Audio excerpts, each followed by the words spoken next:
you choose whether you're going to work with the crises or the phases between crises. Every crisis is energy that takes you to go from one phase of life to another. If you concentrate on the one phase, while you're in the one phase, you're preparing for the next phase. By the time you get to the crisis, there's almost no crisis because you've already made the adjustment. But if you've been fighting it, it builds up. So between the phases, between the main aspects and the crises, between the crisis points and the crisis points, there's two different approaches to working with interpreting a chart and two different ways you can use this for healing or helping someone.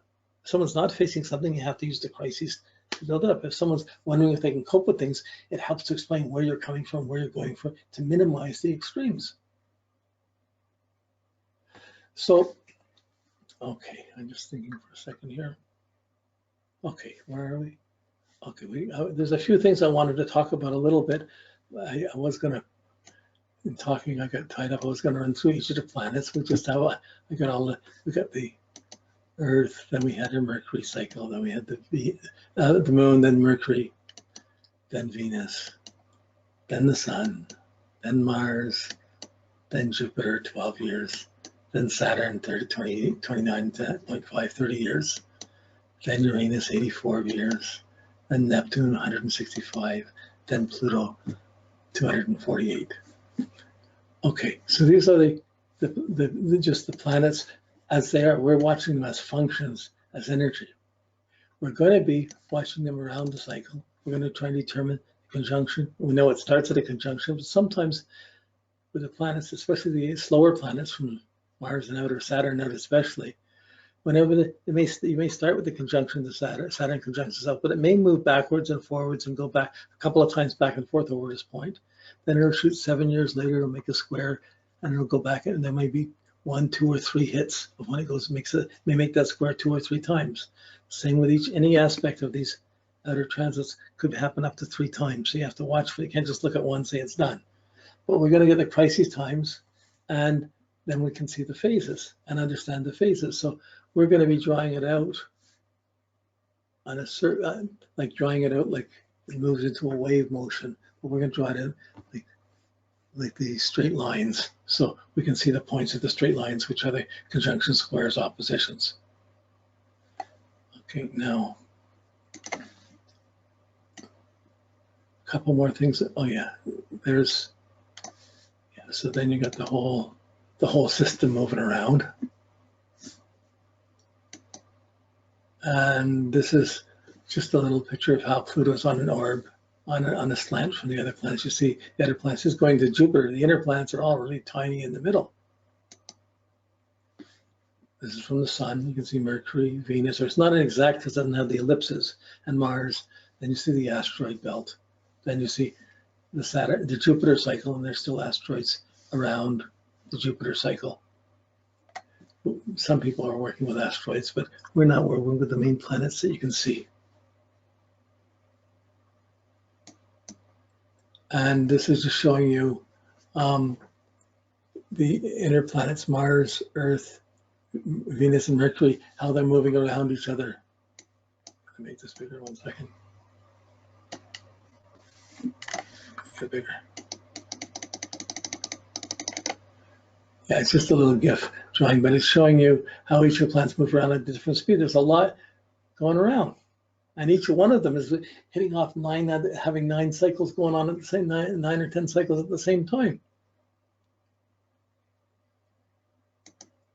Okay, this is one of Jupiter and Saturn. So Saturn's going around the outside in 29 years. Jupiter's going around 2.5 times in that time. It's a cycle, but we're going into the cycle and seeing when certain times are more critical than others and looking to see what happens in our life. Okay, so one of the most important things we have to do, I call this class a class of recap. From here on in, we're recapturing our memories and reorganizing our life. We're gonna, I'm gonna be sending you these tonight, but I need you to work on it over the weekend. This is an Excel sheet. For some reason, I couldn't upload it onto here. So, but it's from 1900 to 2100, and it gives every month of each month of each year. Okay, So it goes on, and there's a place, there's a day, if you know a date. It's for listed recording. I'm living, where was I living? What school did I go to? What teachers did I have? What career did I have? Major events in your life and other things. So you can write things happen in the month that they happened in. So you try and, we think back in our life, what age we were when I was 17, it was this, when I was, but you got to convert when I was 17. When it was 1967, in that summer, this happened. So you've got to convert to thinking what age I was to your month. So you're going to start this from the beginning of your life, and you're going to put your history in. There's 5 or 6 columns. You can make other columns in it, but you want to be able to have this. This is for your reference. So anytime you see an aspect, you can go back and you more or less can walk into your life quite quickly and remember, oh, that's where I was. That's that school, that's that person. Then you can have friends or people you remembered from that time. And at first, you don't remember 1 or 2 things for a year. And sometimes you don't remember anything for a couple of years. But as you go along through this, eventually you'll keep getting new ideas to fill in the gaps. And oh, that was there. Or when did I see that? Oh, that was then. And we keep adding things to this.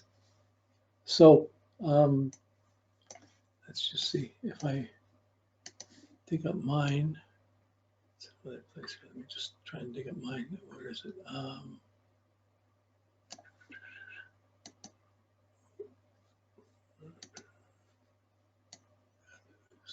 I keep mine fairly accessible because anytime I think of something, I add something to it.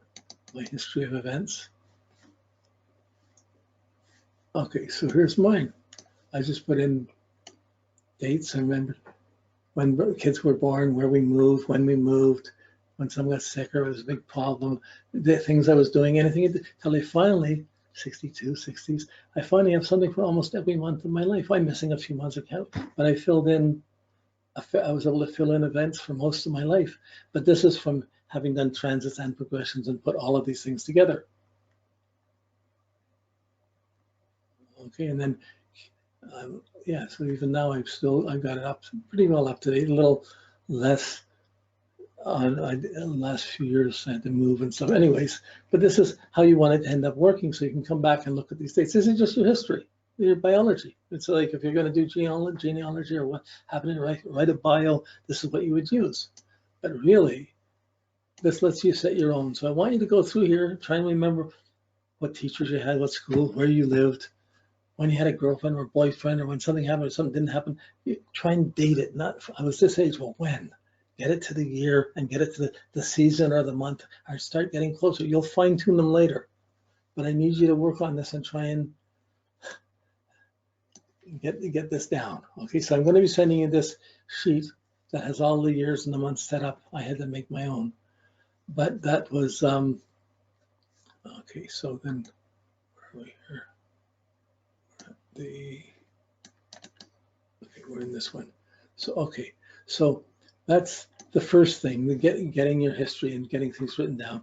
It's important, even if you know some, it's important to get this, be able to do these and see these cycles in time. The second thing, there's 2 ways we're going to be able to calculate the transits.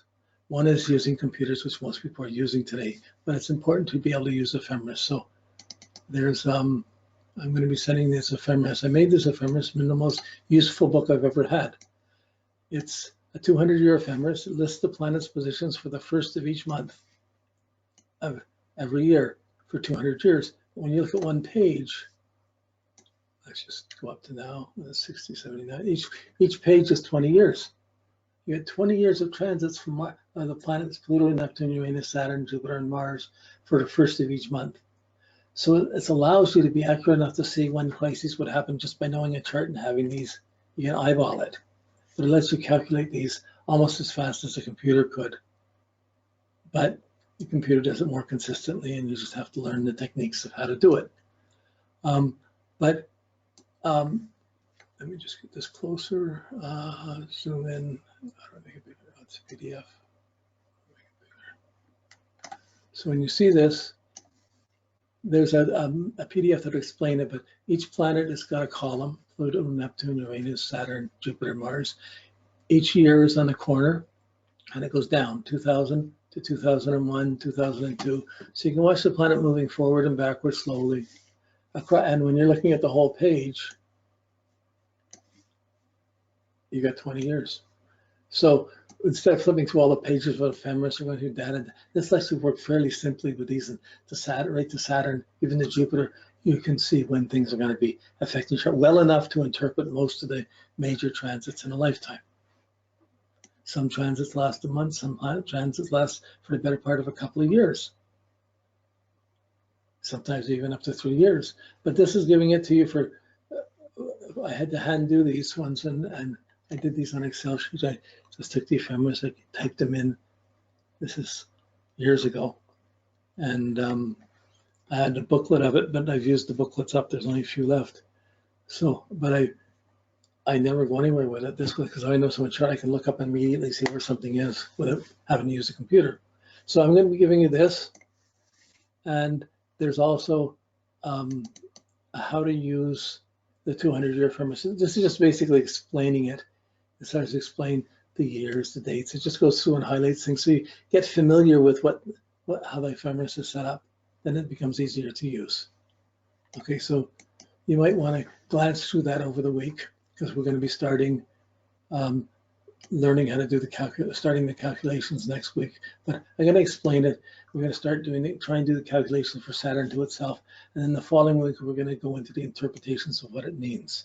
And from then on, we're going to be using different planets and working with them until we've done all the major ones across our across your lifetime. Now, have I covered everything I wanted to cover? Pretty much. Okay, so I'm going to send you 4 or 5 of these files so you have them to work with. And this is a different approach than just randomly looking at a chart. Where's the planet? What aspects is making what's happening? It's getting the continuity of how it works across a lifetime. It's so important. It makes such a difference in being clear and having a proper perspective. How long something lasts? How important is something? How is it working for you? What can you work with about it? So we're starting.